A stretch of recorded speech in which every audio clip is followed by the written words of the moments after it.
I think in the lesson we did see some students who don't normally make an attempt. We also saw some, there was one particular incident where a boy said something like, "You're wrong."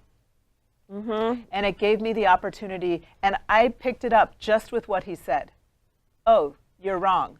You know, like I didn't sugarcoat it and say, "Oh, let's say, you know, this." I'm like, "All right, let's take it where you said it." Because I think that's important to like let them hear and think about and self-reflect on what did you say and how is it affecting our class.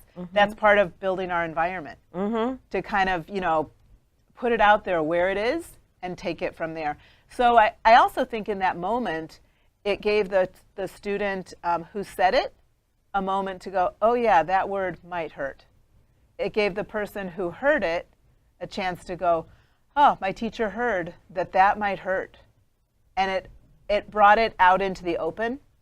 When we bring something like that out into the open, I think, and like reveal, it can hurt, it can be ugly. I think those things ultimately are what build that common trust in the classroom. Like we look at it, we say, okay, we want to do this with it. I think that's a social emotional practice in a challenging way.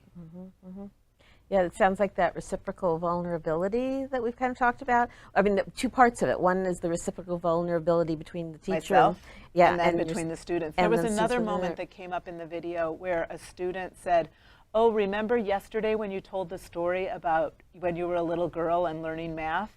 And she was recalling another time when I was sharing about myself in math and like feeling uncomfortable like answering a question because I wasn't sure of the answer. And so in our classroom, we often say like, "Prove your answer," or "Share your thinking." And I push the students to really explain it.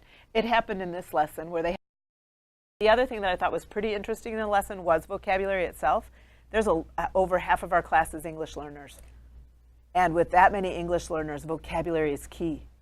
And part of that growth mindset is an academic mindset is that they can attack those academic words.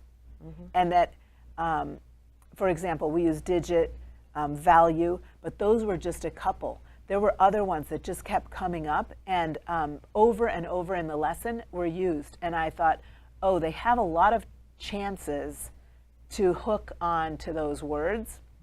And that kind of that repetitive vocabulary use, and it helps them with their sentence structure. It helps them use complete sentences, and it fosters that sense of academic self that they're growing into, which is I think amazing. It's a low socioeconomic school, you know, high English learner, and they're rising up. They thought there was a lot of risk taking. And they felt proud of the moments when they could explain their thinking. And did they consider that a risk, that when they identify that as a risk that they... Absolutely. One, because just speaking out loud. Yeah. Especially with an English learner, taking the chance to speak out loud. And then to have to explain your thinking requires a lot of cognition and being able to articulate it at the same time. And so that's a combination that's challenging. They might be able to do the math. Actually say it and explain it to someone else is a whole nother item. Quite frankly, there was a lot of self-talk going in my head in that lesson too, like, keep going, you can do this, keep, you know, stay positive, keep working with them. This is a hard concept.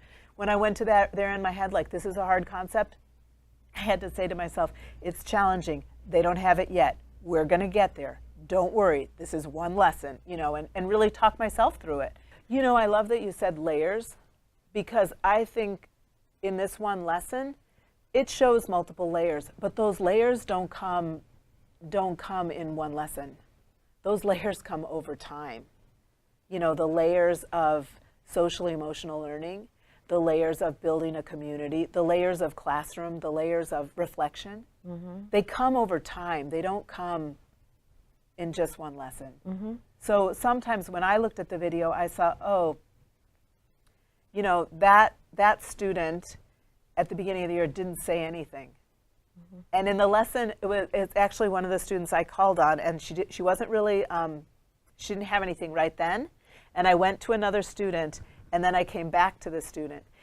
And that particular student, I'm really proud of her because she didn't back down. When I came back to her, she was there. She has a lot of things on her plate already.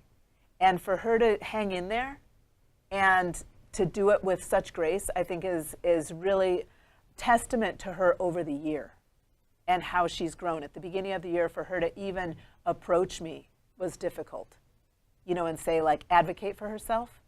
That's grown over the year incredibly. Whereas someone just looking wouldn't see that. Just be like, oh, she called, went back, called again. But to know that student maybe didn't say, I want more wait time, but she knew I was coming back to her because that's a consistent pattern in our classroom. Well, the other piece that I'm hearing is that you're doing this nonstop assessment of what's going on, and you're comparing to what has been before and where a student is at currently, and that's informing how you're responding to them and also how you're assessing how they're doing. Because you're saying, like, well, this is, to somebody on the outside, this might not appear that strong, but this is where it's coming from. And Yeah. that's, so that it's kind of like that nonstop decision making and thinking about your practice as you're engaged in the practice, which is, I think, shows why it's so exhausting by the end of the day. Yeah, it can be. Because, It can be. I mean, just brain power. But so I was looking, you said something about that we were picking up on the layers, the term layers, and the fact that, none of this happens in one lesson. And it speaks to, I think, how we've started referring to anchor competencies. So it sounds like you have certain things that you started anchoring in the fall at the beginning of the school year that now you're continually referring back to at increasingly higher levels, would you say? And It's like a spiral. At the beginning of the year, we kind of start dabbling, and continue dabbling, and then increase, more dabbling, increase until we're getting more in depth and involved in all that, and combining it with our academics. I think that's how it works for me during the year. And it's interesting because doing this lesson was challenging in that fact, like, how do you do SEL and how do you do content? And I really struggled with that because I think with that spiral and weaving it in, it's something that's so integrated in our fabric that for me to separate it out is challenging. Definitely cultivating perseverance. That's one that is over and over with this abstract concept. In this particular lesson, the abstract concept of place value, we really had to persevere. I had to persevere and stay with it, and my students had to really just use their brain power and try and not give up. I think cooperative learning, we did do some turn and talk in this particular lesson. They sit in family groups. They definitely have a shoulder partner, face partner, and their family group. So they have some cooperative learning skills. And we've talked about it before, where cooperative learning isn't just like a Kagan strategy, but it's that whole feeling of, cooperating is a bigger thing than just you be the recorder and I'm the timekeeper.